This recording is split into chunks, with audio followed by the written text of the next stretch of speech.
Hello and welcome back to the Chatter Cave podcast. Obviously, we're doing another Halloween kills. Still, again, I don't know where the fuck Tom's gone. He's disappeared again. They're after me. They're after me. The crazy broad set me on fire. And there's some weirdos that chanted evil dice tonight. I only want a bottle of milk. Should we go to the film now? You done? Just steaming up a bit. There he does it. There he does it. Look how easy that gets off my head. Like, how easy is that compared to the other one? How long did it take me to get the other one off? I mean, I just got it off in 5 seconds. Yes! We are continuing Halloween adventure. Because it's Halloween Kills, released in 2021. After a year-long delay because of COVID. Fuck you, COVID. And it is the middle of the David Gordon Green trilogy.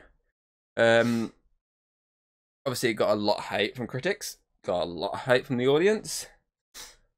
But honestly, I actually really enjoy this movie. I think it lives up to its name. Halloween Kills. It does fucking kill. It kills a lot of people. Like, a lot of, 30-something, was it? Yeah. Around that mark? It's the most of a Halloween movie. Because you got the firemen and all that kind of stuff. Yep, and obviously extended cut adds that extra couple of kills, which, FYI, we are doing the extended cut, which doesn't really change too much compared to the normal cut. It just adds, like, an extra scene or two, and then the ending does extend from the shot we get. So, there's not too many changes, but it's just, like, a nice little extension, just to see what the other ideas they had. Not like another Halloween sequel, which has multiple different endings depending on the version you got. Are you talking about Rob Zombie's Halloween too? Yes. I thought you were talking about that. No, we're talking about this bad boy. Oh, look at that steelbook. Look at that. Got Michael on the back. And inside it's got Jamie. Wrong way. There we go. 30 quid worth it. 30 quid? 30 quid for a 4Ks are expensive. 4Ks are 25 quid a 4K. So it's basically an extra 5 quid for the metal case. Unless you can get lucky and manage to get one for a bargain. Which you can, on occasion. Yeah. But not often. I mean, the most I spent on 4K is 35 quid. And that was for the Batman. It was like a limited edition, proper That's a long... Not that, it's more the fact that it comes with like little art cards and stuff. So it was like an actual proper limited edition, not just fancy. But yeah, honestly, I really enjoy this. I've seen this movie. How many times have I seen this movie now? I mean, I've probably seen it about 4 times this year alone. I saw it when it first came out. I watched it with my mum. Because we obviously watched Halloween 2018 together. Yes, we did. Not you. You're not my mum. Yeah, you know. Be a bit weird. I mean, mum, Be a bit fucking weird. No, obviously we saw Halloween 2018 in cinema together. So obviously we streamed this one at home when it was available. Good old VPNs. Oh, we definitely live in the United States of America. Thank you, Peacock. And it's fine because VPNs are legal. Unlike you, the ones when you tried to cover up, like, shut up, tell them on that. No, it's you didn't realise it is legal to do that. They just don't like you doing it, but it isn't illegal like pirating a movie. Which we totally have never done. Arr? Pirates of the Caribbean theme plays.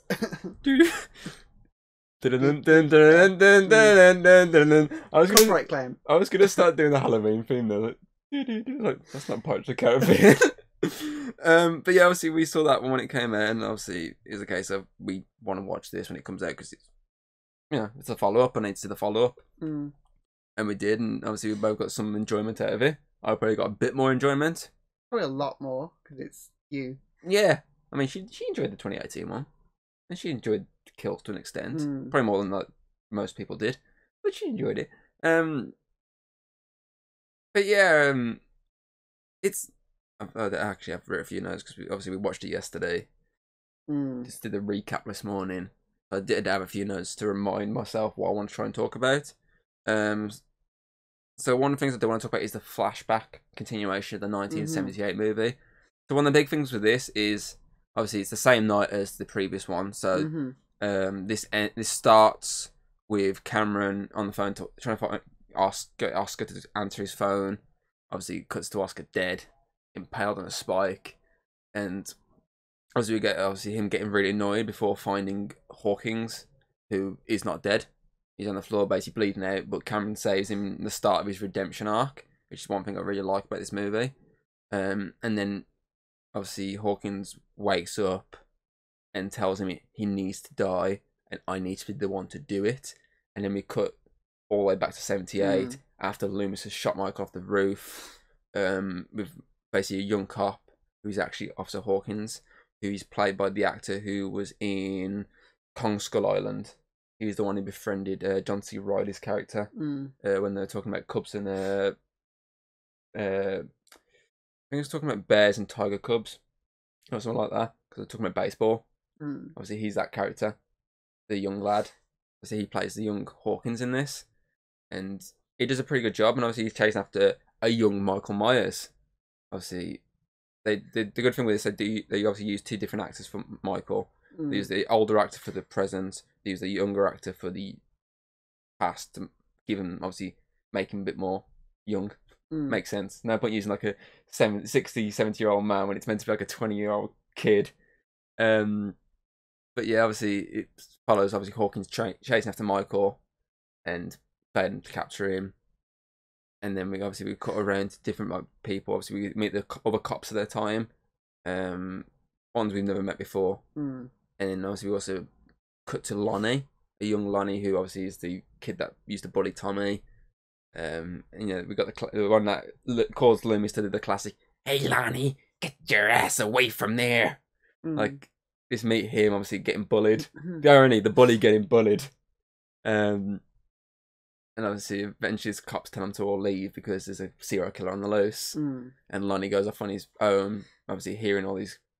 But in the extended cut, which is one thing I'm pissed off with if you actually cut in it, Lonnie sees Michael behind a bush.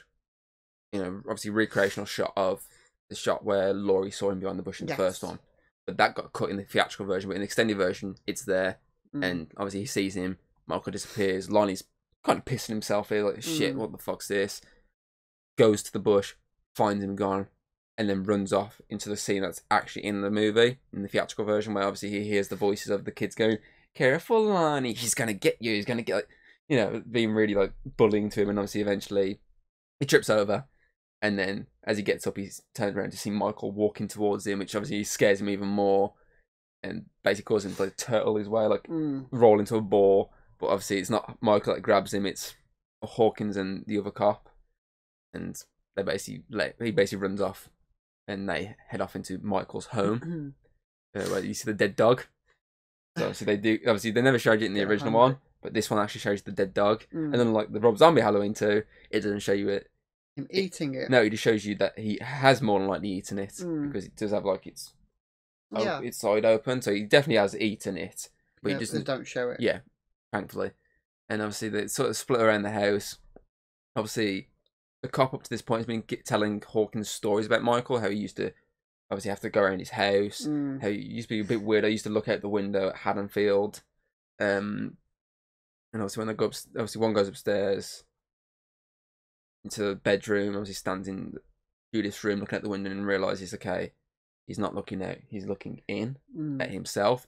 And as he does, Michael gets him, starts fighting with him. I mean, fair play to the cop. I mean, he puts up a fight. I mean, you see him like fully like giving some rib shots to Michael, trying to stop him, but it's Michael. He gets the rope, that something they never really bother to use in the actual original. Because in the original, they say, "Oh, we stole a mask from the shop and some rope."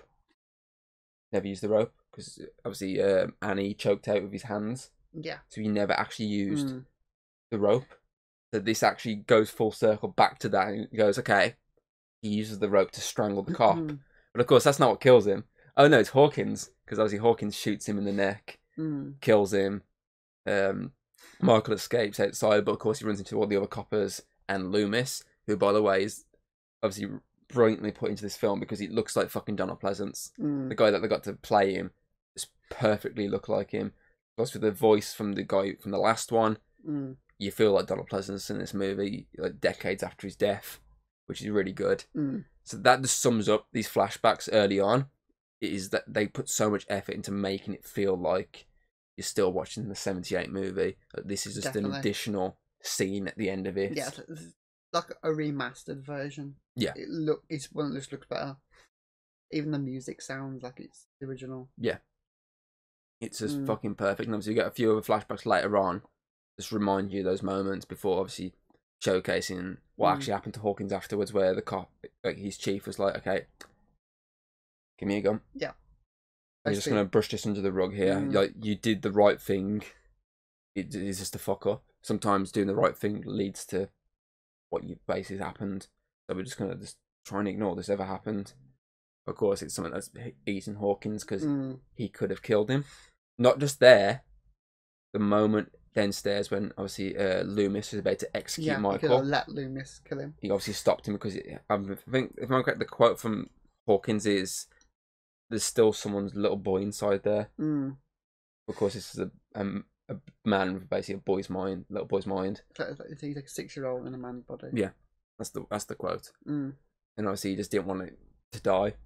He wanted to see if he can help him. Obviously, that couldn't. But I did like that. I did like how they try and recreate a lot of this 78 one. I mean, the shot of Loomis standing behind Michael as he's being held by the cops, guns blazing.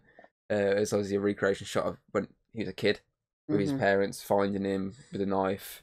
So that is really well done. There's a lot of effort into making that spot on. Because I feel like if they fucked that up, that's going to fuck it up for me personally. Oh, definitely. Because you wouldn't feel like you're watching the old one. But I personally feel like I'm watching the 78 classic, which is really fucking good.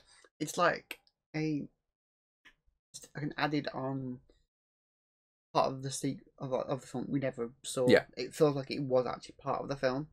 They just discovered it. I mean, and so because it's not the first time I've done this. Because obviously Halloween 2, the original Halloween 2, the start of that follows Michael getting shot out the window, then getting up and walking away, and follows him straight after that. Whereas this obviously follows him up to the point of getting captured and getting thrown into the nut bin, where he obviously spent 40 years basically trapped. So that's pretty cool that they redid that and got it back, obviously, to look so good. And obviously, that's the cool thing as well, because obviously it brings back casts from the last movie. Obviously, the main characters that survived. Obviously. And of the few minor characters that you saw placed around, like the graveyard keeper. She's back with her husband. Like some of the best characters. Who else you got? What's the other one? There is another one. If I remember correctly, that's like a background place character from the last one. Oh, for Doctor and Nurse. Doctor, that's the one I'm after. Doctor and Nurse. Obviously, they had that little moment when Michael, in the long take, sees them, but doesn't kill them. The ones where you, like, in the film, you just put them aside as extras. Yeah, but in this one, they're actually brought into actual main fight against Michael. Heck, we can get a little cameo from Julian. A little, hey, that's Julian. That's the little shit that lives across the road. Fuck me, I love that. I do love that quote from him. It's like, that's the little asshole kid across the street. That's it, asshole kid. Like, that's just perfect. But then on top of that, you get OG cast returns. Obviously, you get the nurse, who's played by the same actress who played her in 1, 2, and H2O.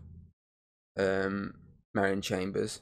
That's not the actress, that's the character. Yeah. You get Lindsay Wallace back, who's actually played by the little girl from the original, which is really good that they obviously managed to get her back, since, you know, she's like on the fucking like Real Housewives bull crap nowadays.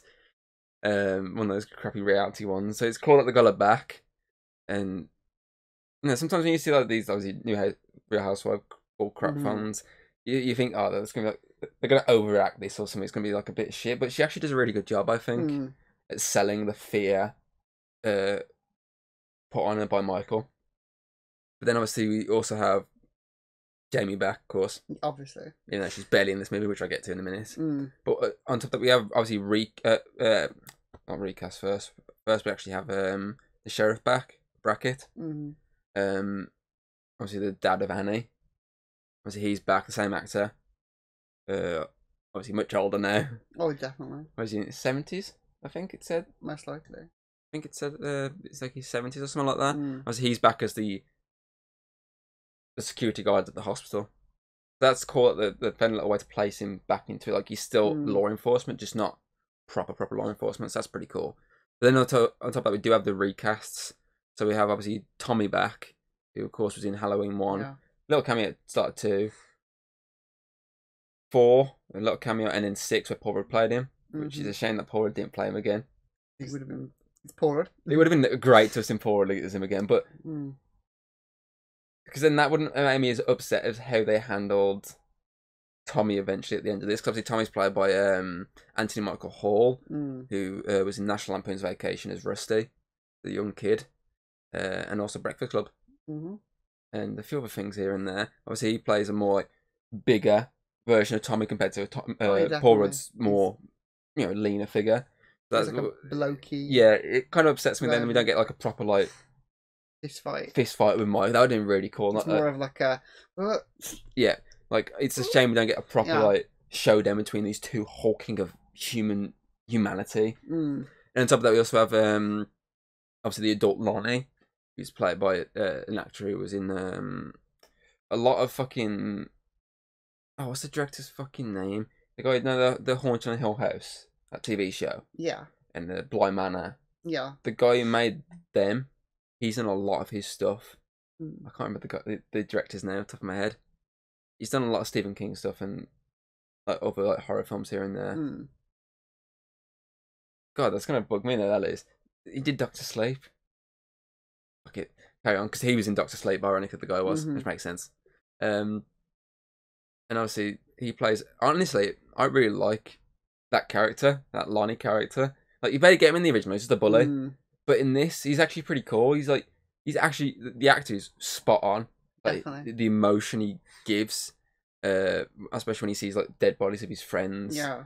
When he realizes he's fucked up by bringing his son into this. It even looks like his son. Yeah. He got that spot on. So I really love that character, and it's a shame we don't actually get to see the death against Michael. It's very. I want to know how he stuffed him up in the loft. Put some ladders out quickly. Shit! I hear him coming. There you go. I think he wants to put it fully in the attic, but because they hear Ian coming, oh shit! Oh fuck it! So Cupboard! Dead by Daylight. This shit. Like some fucking sitcom. But yeah, I really like that. And I like them bringing back the old cast and the new cast. It's like really cool to have that happen, and obviously that adds the emotion. Then heading to ends with the fact that they've killed off most of not just the original cast, but also the new cast. So they're having to bring in new characters that you've never seen before just to fill out the ranks. That's interesting, Ali. So that's why can't wait to see Halloween Ends to see how that works. Because obviously this podcast is going at the same day as Halloween Ends. So by the time this comes out, we'll actually have the knowledge of what happened in that movie. What else have I got? Obviously, one thing I spoke about earlier was obviously it lives up to its name, Halloween Kills, because the kills are plentiful and brutal. Probably some of the best in the Halloween franchise. It's cool as well because it's all practically done. So obviously, eye gouging's out, knives to the face, a few off-screen kills that look pretty interesting to see how that would have happened. A massive montage of just killing like all the fucking yokels.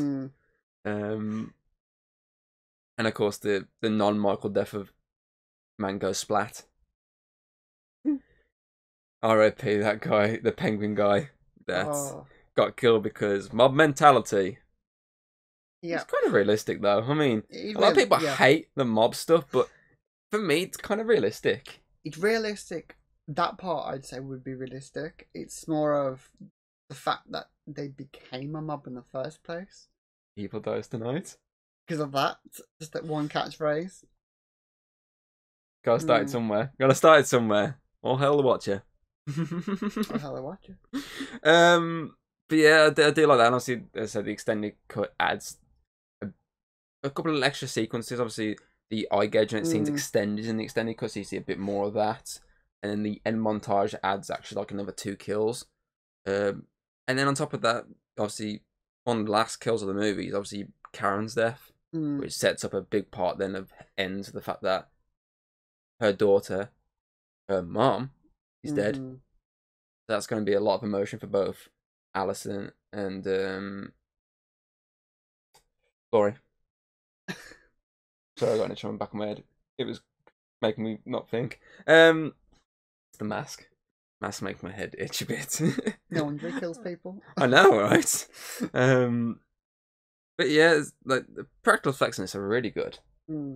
They're really fucking good. Like, I know you can tell it's when it's practical, like the faces are clearly dummies.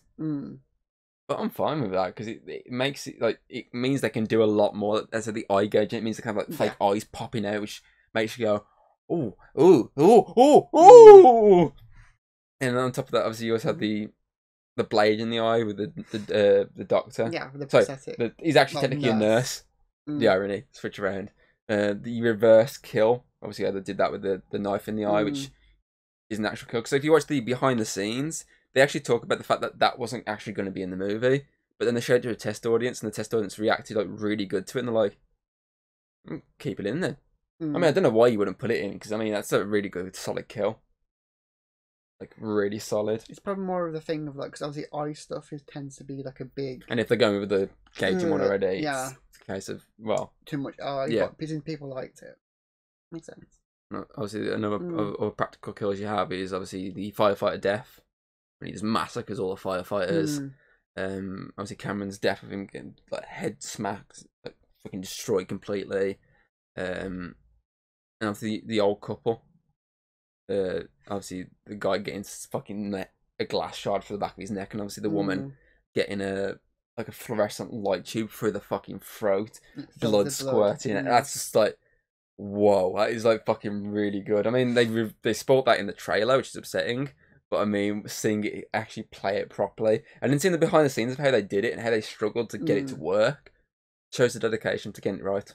So I do like that they went, okay, let's just grab any household appliance here.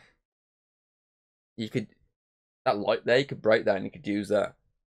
So I think that's Danny McBride was talking about that in the behind the scenes. Obviously, the guy who wrote this in the last one with David Gordon Green. Obviously, McBride being obviously an actor in like multiple comedy movies here and there. In the Great Tropic Thunder. Obviously they spoke about the idea of I could just grab any old household appliance and just utilize that as a tool, which is pretty cool. Saves using a knife all the time. Yeah, you don't want to be bland. Yeah, that's why like, Friday the 13th is interesting because every kills are usually different, and that's what I did like with Halloween. They not every there's a couple of kills when they recreate stuff. That's fine. It's fine for recreation, like a little homage. But you want like a bunch of like other kills that look different, and like you go, that was pretty gnarly. Nice. For some reason, all I wanted to say was nice cock. That's the kind of voice that you say when you say that, isn't it? That's what the guy from the Emperor's New Groove. That's it. The one who obviously is voiced by the one who plays Joe. Oh, fucking Patrick Warburton. So he's Krunks or something like that? Yeah, Kronks. Kronks, who's played by Patrick Warburton, yeah. He was in Scream 3. He was one of the victims in Scream 3. Oh. Yeah. Yeah. One thing with this as well, just like the previous one, I've actually read the novel. I haven't read the novel, so that's a lie. I listened to the audiobook of the novel. And that actually does expand on a lot of stuff. Like, it fills in gaps that basically makes you go, okay, how's this happened here? It fills that gap in to give you that bit more of a layer. I'm trying to think of one on the top of my head. It's been a while since I listened to the book. I listened to the book after I watched the movie. So it was weird because I was like, I was literally in the movie, and now I'm just like, listening to the book and like picturing every scene because I've seen the film. I'm going to do the same with Halloween Ends, so I'm going to get the audiobook. I got another Audible token, so I'm going to use that when it comes out just to see the difference. I'm trying to think of like one of the ones off the top of my head. It's been a while since I've listened to it, so I can't really think of one. But there is like a few. Oh, the psychic patient when he's in the back of the car, it actually explains how he got in there. Their cars have got a dodgy lock, so it sometimes doesn't lock properly. and he just clicked it and it opened for him. He got lucky. But obviously when he got in, I think he locked it, or it actually fixed itself and locked. That's how he got in. And obviously then when the music starts playing, the Figaro, Figaro, as he's like flicking through it, it even showed him doing that, like messing with the fucking audio. And then when she gets in the car, he's actually getting up to ask her for help. But she freaks out because there's a guy in the back of the car, which naturally gonna, and that's why. And I jump to it's Michael. Yeah. So that's him. Like he's even really confused when like Tommy's coming over the back. He's like, "Why's this big strange guy coming over to me?" And he hits the car. He's like, "Oh shit!" And that's when he just floors it and tries to get out of there. And he's like, "Oh, he never really drove before, but he sat on someone's lap like when he's a kid, so he's kind of understands how it works."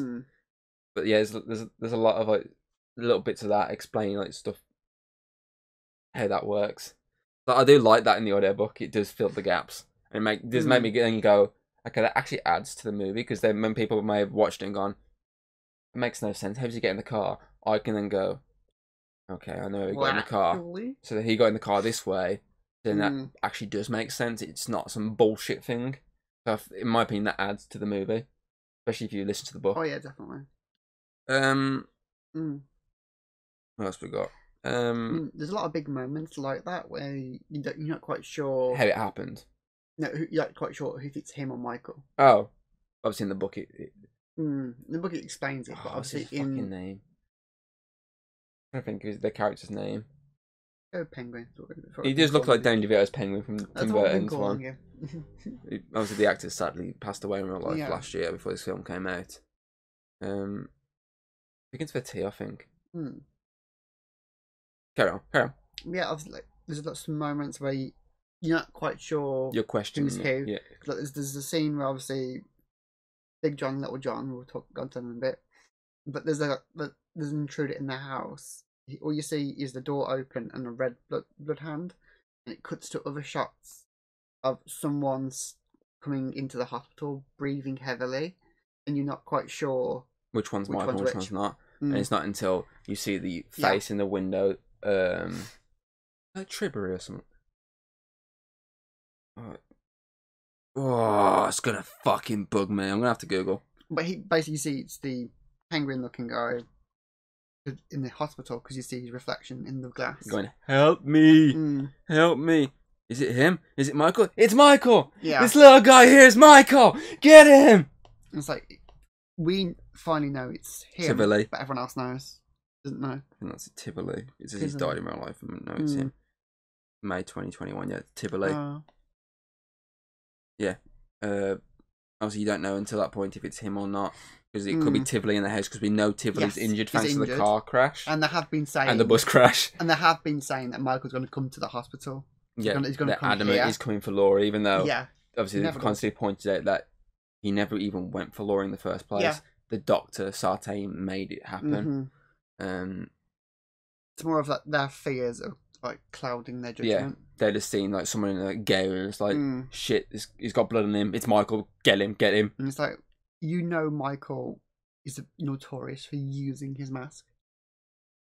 But yet they instantly think, oh, that guy looks like a mental patient. Let's kill him. That's Michael. And it's like, it's more of like one person. All it takes is one person to go, mob is mentality. That Michael? Is it Michael? Obviously, it was his name. The big guy, the big rat. Oh, Tommy. Tommy. That's it. I was thinking Bobby. I was like, I'm pretty sure it's not Bobby. Tommy. Obviously, he asked the question, "Is it Michael?" Which then leads them to like prejudge. It's Michael. It's Michael. Michael. Get him. Everyone else say it's Michael. And the whole evil dice tonight shit happens. Evil dice tonight. And it does make sense in the law because they're all scared of Michael. Yeah, I understand it. I don't technically hate the mob stuff. Yeah, obviously after a while the constant chanting it gets a bit annoying, but you can just let it. I just let it slide, and when the mob's taken out, we know we're never going to hear it again. So I let it slide up until that moment, and we know it's dealt with. I just think like Karen should have been a bit more stronger with them. Obviously, like at that time when she separates Tivoli from them, and instead of like saying it's not Michael, she's like waits for them to all crowd around it, and but then she's not going to get the saying it. Yeah. But if she just said it straight away instead of running up, it's not Michael. Don't kill him. I mean, you even see Tommy and that like question it as it's happening. They start realizing. And obviously, I know he questions it downstairs when Brackett's like, "It's not Michael," and he's like, "Are you sure?" He wears a mask. Are you sure? And obviously, Brackett's like, "It's not him." Like, I know he's questioned it there, but that's just him like trying to double check here. Yeah. Like, he's seen it and he's worried, so he just wants to double check. Okay. Please tell me we forced Michael to jump. He's already lost. Please tell me it was Michael that jumped, not some random person. But obviously at that point, he's like, shit. At that point, he's basically lost complete control of this mob. Yeah, he started it, but he can't control it anymore. Out of control. Yeah. And now he's seeing it, and obviously confronts Cameron. He's like, "Oh no, I'm sorry, it's my bad. I'm sorry." I feel like at that point as well, obviously, he's kind of like, his veins are like rushing with blood because of the nurse. Yes. The nurse dying in the two basically civilian casualties at the hands of Michael. Obviously, as I said, the actual nurse. Yes. And the doctor who shoots herself in the face. Obviously, at that point, he's like really like probably annoyed. He just wants to end Michael right now. And obviously, he knows at that point he's like, I fucked up. I really have fucked up. Let's make a plan here. Let's bring Michael down together. Yeah. Which they do, because obviously at that point in the movie, obviously, you go back to Big John and Little John's house, which is actually Michael's childhood home, which is cool that they did it that way. Like they had some random people living there who were like really fun. Big John and Little John. Who like, stop, look, listen. It's Halloween. Like that is, they're quite funny characters, but they actually do have a lot of heart. I mean, that whole bit when he's like about my mom used to keep bees before she died, and he's like, I'm sorry to hear about that. Like these, like the actual emotion within these characters. Like that's one thing I do like with these movies. They actually have characters that you can get behind and like be upset them when they get killed. Obviously, so they had the trick or treaters early on the night, prank them. Before they tell the story of what Michael Myers did. He stabbed his sister in the tit. Get out of here, you little perverts! The trick or treaters, which then obviously ran into Lindsay, before the others got killed, and Lindsay had to like try and defend herself against Michael with the fucking bricks, which is like smart. Put bricks in a bag, swing it. Smart. She managed to do more than the rest of them. Yep. She she did pretty. I'd say out of all of them, he probably did his equal amount was the nurse because he tried to choke Michael out before dying. At least he didn't care away or go, "This is for Dr. Loomis." Click. Oh shit, Marion! Literally, because she wastes all the bullets shooting out windows to help him strangle people. Fucking seeing a mask going, oh shit. It is a funny scene though. It is obviously sad. He's like, oh, she's like, she survived him all those years ago, and then she dies like in 2 different timelines. But it is funny. It's like the build up, like, this is for Dr. Loomis.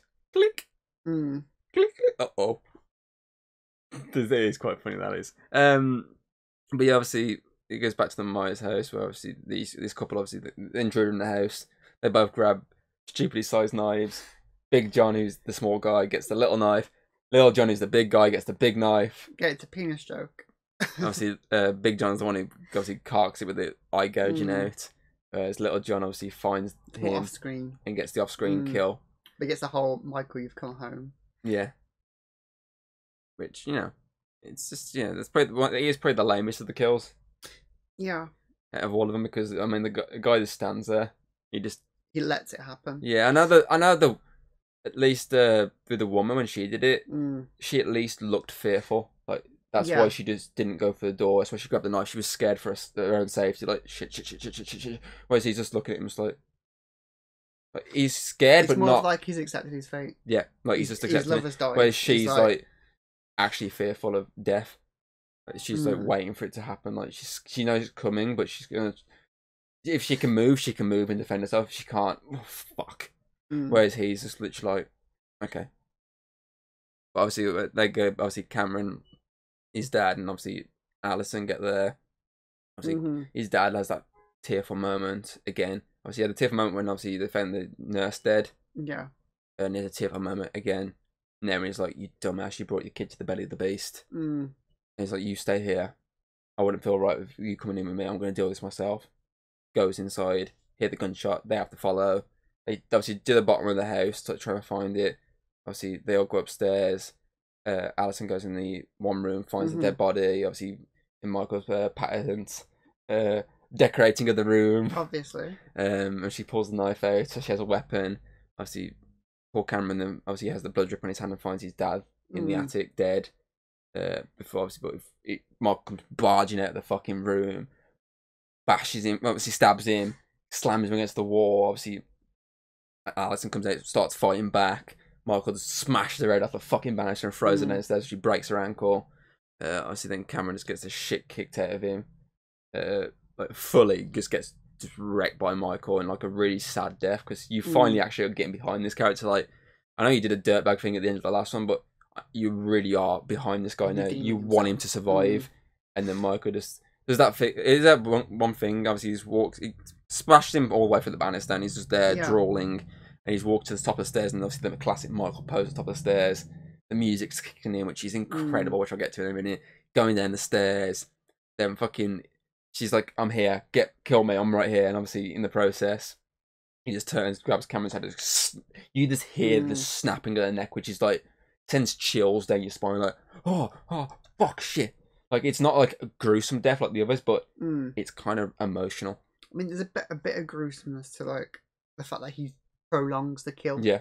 But it's not gruesome as in gore. It's more like just uncomfortable. It's an uncomfortable kill, yeah. Which is cool.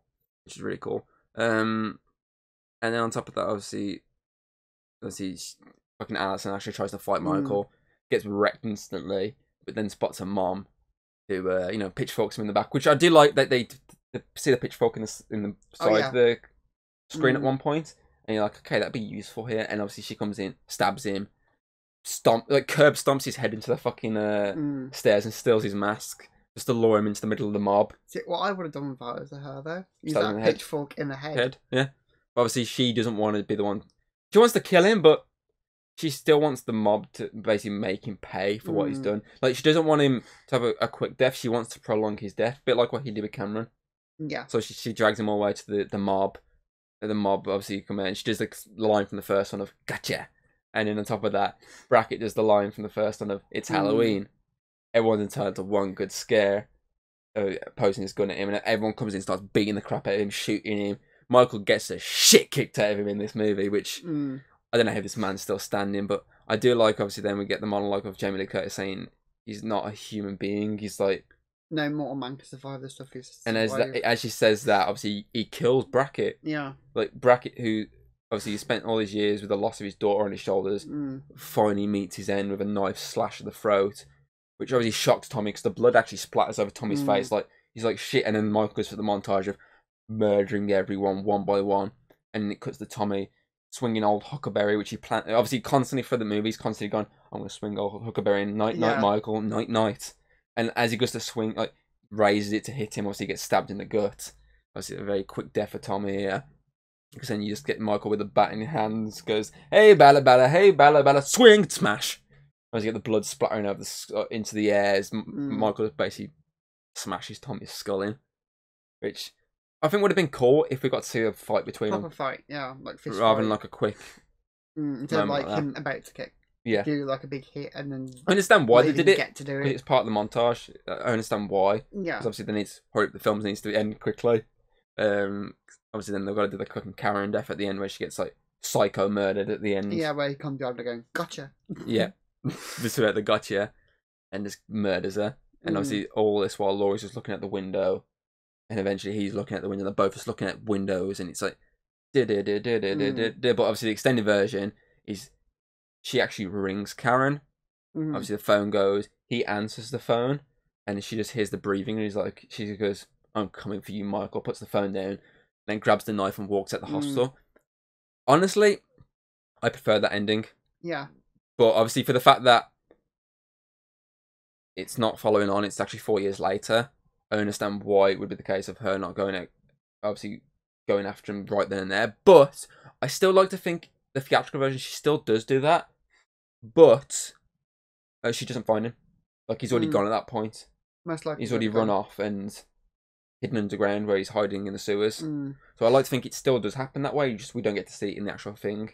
So honestly, I prefer the extended cuts ending because I think obviously the homage to the breathing on the phone from the first one, and on top of that, Laurie just going, "I'm coming for you, Michael," and then the shot of the knife again, the same shot from the first one, but this time in Laurie's hand, she's gonna go kill the son of a bitch that killed her daughter. So I prefer the extended cut version, but I do like the normal version's ending. That's a good thing as well. The cool thing is it's the same night as 2018. That's like it's very rare you get a movie where it's the same, it follows on the same night. Yeah, the first and second one the same night. So I do like the fact that they did the same idea here. It's just I am annoyed with the fact that the third one's not going to be the same night. That would have been like. Have you ever heard of a film that it would have been great, but I understand because she's fucked. He's fucked. Yeah. They both need this 4-year gap to go. You know what? I need to put my feet up. Nice cup of tea. I need to heal, basically. I need to basically be able to fight. They've all been stabbed up a bit. I understand why it's the jump, but it is a shame that it's not a 3-night thing, because that'd be cool. Imagine binge watching that. You watch the first one and you go, okay, now 40 years later, and you're watching 3 movies, like 3 almost 2-hour movies. So that's basically what 6 hours there, and it's one single night. That would have been fucking epic, honestly. But yeah, you get what you get. But in my opinion, both theatrical and extended version are both good in my book. As I said, there's not too much added to the extended version to make it completely different, apart from the ending. But apart from that, it runs the same. Film runs basically the same. So both are good in my opinion. Obviously, Laurie takes a step back in this film heavily, which is a shame, but you can understand it. I mean, she isn't like a big thing in Halloween 2, the original one, really. Yeah. She's again hospital bound. It makes sense. I mean, she's older, so it's going to be a lot more strain on the body. At least in this one, she's more like she's not unconscious for most of it. In this one, she's more alert, and she can. And she's still trying to help everyone. So at least there is that. Obviously, it's just a shame that she's not more in the movie, but that allows us then to follow the original cast. Yes. And Alison, the new final girl. So I don't mind that for that sake. Plus, we're gonna get the next movie where she's gonna get a final arc anyway, so it's gonna be worth it in the end. The music. Obviously, Carpenter's back with his son and his godson, Daniel Davey. I got it this time. I'm pretty certain I actually said that last time and just went, no, that's not his name. That definitely sounds like something I'd do. That's not his name. No, it is his name. Their music is incredible in this movie. It adds every bit more to each kill, to each scene. It's just chef's kiss again, Carpenter. Chef's fucking kiss. I think I've covered everything, haven't I? I think so. I mean, we've done like 40 odd minutes here. I've definitely covered like as much as I can think of. I mean, the new Michael mask, if I can show you a bit of it, is pretty cool. Obviously, you got the burn marks from what he's taken from obviously Jamie's setting him on fire. He's still got his obviously gunshot wounds to the face from Karen. Like, I mean, even the hair. I mean, feel that. Like his hair's all charred, which is like really cool. I mean, Trick or Treat Studios did another good job. Obviously, got the scarring on his mask here, all the indents. Like that is really cool. Obviously, the blood. That is just like a really good mask, and you know, this one actually fits my head fucking perfectly. Oh, and I could recreate the classic scene just without a can in hand. Yeah, I think I've basically covered everything. Yeah. We go to the ratings then. Yeah, let's go there. Honestly, I loved the 2018 incarnation of Halloween. I think it was a great return to form for the franchise.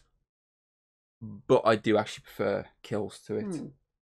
Though I do love the story of Halloween, there is more of a story in that one than there is Kills, because Kills is the basic hunt Michael, done. I prefer this idea. I mean, the kills are ramped up. They've got some really great side characters in this movie. A lot of characters get redemptions from the past, and we get a lot of the OG cast returning. So I honestly prefer, not massively prefer it, like a very a bit like a 1 point, 2 points extra on top of what I would gave that one, which was 9.5. So it's not a heavy jump, But I did really enjoy it. And I'm pretty certain. Check my Instagram for that. I put this in my top 10 movies of last year. Obviously, that might have changed depending on what other films came out after I did that list. Because obviously, I obviously watched a few other films I didn't watch before submitting that list, so it might have actually gone out of it. But that's another story entirely. I honestly do like this a bit more. It's fun. And it's just a really solid movie. So in that case, I'm debating between two. As I say, 1 or 2 points extra. I'm just gonna go one slight step ahead. So I'm gonna give this a 9.6 out of 10.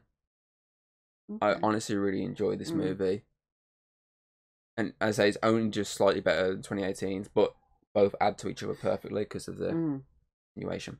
Okay. Now, what did I rate? 8. You're giving 8 so far for both of them. Okay. Now, I would say I prefer the other two. Yeah. Even though this one's still pretty alright, it's more of because Laurie takes the backseat in it. It's more Michael's story. This one is, which I like. It's about time he gets his shine, murdering people. You gotta give me some of like the mob, like no lines are a bit. Evil dies tonight. A little bit too eccentric, I'd say. Like it's more of that's what marketing would write, not what that's what people would actually say. Evil dies tonight. Yeah. So I would say would just be I'd put it as a 7. Exactly 7. Yeah. Basically one position lower than making my job so much harder here. Yeah, I know. 9.6. I'm gonna do. Well, I don't have to do it wrong. This last time, obviously, when I said I had to dub my voice over top of one of the things for the last one because I put down as like 8.75, which technically is an 8.8. And I realised. I didn't catch you when you were there, but when I listened to it back, I heard you say, I was like, "Oh shit, yeah!" So I had to dub myself over quickly, going, "Well, this." But this makes it simple. That obviously a 7 and a 9.6 gives Halloween Kills the Chat Cave overall rating of 8.3. Okay, fair enough. MVP. I honestly want to say Michael. Because he gets the time to shine now. Like before, he's usually just like this skulking figure, but he actually gets a lot more time to shine here. Obviously, I kind of kept him off getting any runner-up in the last two because I gave it to obviously Donald Pleasance and obviously Julian. But he deserves the recognition of he's that close to getting a nod. But honestly, with Jamie taking the step back, I think Michael gets more time to shine in this film. So honestly, I think Michael should get the MVP for Kills. Okay, I agree. Okay, runner up. I want to say Lonnie. Okay. Personally, I think out of everyone, he's the one that stands out the most. He has the fun moments at the start when he's obviously watching the comedian with the puppet and he's there laughing and joking around. And obviously, he has the really serious moments where he finds obviously Marion dead, and he finds obviously he's worried about his son's life. Like he has these moments. He's like really well written as a character. So for the fact that he was like such a minor character in the first one, I feel like he's much better than Tommy in this movie. Oh, definitely. Lindsay probably gets about the same amount of screen time, but she doesn't. She only shows realistically the emotional side. She doesn't really show the happy side a lot like he does. Like he gets to actually have this moment where he gets to be like, yeah, happy as Larry, and then like instantly snap. It's like really sad. Like even when he's telling the story about her dad, like you can hear like the sadness in his voice. Like he's just like, he was great. I used to be best friends with him. He was amazing. The whole drug stuff as well. I'm so sad he's dead. Like you could, he had a lot more proper lines, more character. Yeah, more character. Whereas Lindsay was just more. She had like some stuff early on, and then obviously just telling the kids to run before obviously going out the movie entirely before coming back and ends. So personally, out of all of them, I would say Lonnie. I mean, Big John and Little John are very close. Those are the humorous like ones. But honestly, I want to say Lonnie. Okay, I'll go with that one. Okay. Favorite moment. I've got 2 choices here. I'm either gonna go for the firefighter massacre or the unkillable scene. So the unkillable scene is where Cameron dies. Unkillable's the music. What's the music track that's over the top of it? So that whole sequence is like really good. But I do really love the firefighter scene as well. The scene when Michael just steps out in front of the fire. The firemen are like so scared of what's going on. Like real firemen. This scene. They're really scared of what they're seeing. Obviously, he's coming out. Obviously, the Halogen bar, I think it was called. Comes out with that in his hand. The rain, the fire, the darkness. Fuck it, I'm gonna give it to the firefighter scene. A lot of people hated that scene. At one point there's a petition to get it cut from the movie. Why? Because they're like, oh, why are they massacring firefighters? Generally, there was actually a petition at one point for them to cut that scene after it came out. And like, oh, it's stupid, let's get rid of it. Makes sense that he's like the build up to it, and then the execution of him as massacring these firefighters. I think he was angry because he obviously Laurie got one over him. He's pissed off because he'd been beaten. Yeah. But he's now just like standing in front of people and he's like, I'm going to take out my anger and frustration out on these people. I mean, spearing them in the eyes, like fucking like fully impaling them in the air, getting the fucking like saw blade, like fully like digging it into. He's just like, whoa. He takes out like 11 people, something stupid like that. They say 11. Obviously, you don't see all the deaths. You only see like the big, the spears and the blades. You don't really know if it's the cat and the two police. Plus, there's that funny moment where the one with the hose just like tries to like hose him down, and he's just like, "Fuck you, douche." That's quite funny. So yeah, I'm gonna give it to the firefighter massacre. What was I gonna say? So, yeah. Am I gonna say as well? Because that was what I was gonna say. Visually, was a lot more stunning than most of the shots. The contrast between the rain and the fire. And since you stole it, I'm not going to say anything else. Fine. Yeah. Every now and again, I do accept double up, and I will accept the double up of the firefighter massacre because it was perfect. Okay, so my question, I usually obviously expand on what I've been saying, but because of the fact that it's actually come out now by the point of this podcast, I'm going to ask the question of, did you watch the movie in cinema or did you watch it at home on Peacock? I believe Peacock, you can only watch it in America, but you know VPNs mean you can stream it in any country. So where did you watch it? Is my question. Well, I think we're going to go to cinema to watch it, or we would have gone to the cinema to watch it at this point. So yeah, right. That is it for the Check Out podcast. Before Halloween ends, we're going to try and get a She-Hulk podcast out because it's finishing. Again, we're doing finished by now. Oh yeah. So we're going to try and get it out. That's going to come out before that. So we're going to try and get some bonus ones this month. So we're going to try and get that before we hit Halloween ends. So hopefully we'll see you for the She-Hulk one if that does actually put it go ahead. If not, it will be Halloween ends. So yeah, you can check the podcast out on usual podcasting platforms. And you know, you can check us out on YouTube. Not just podcast and everything, movie reviews, everything. Obviously, you can check out our previous Halloween podcasts we've done. That's true. So yeah, we hope you enjoyed, and we shall see you next time. So I'm gonna try and outrun this mob now, because you know I need that bottle of milk, like really badly. So I'm gonna see you later. I was gonna pass.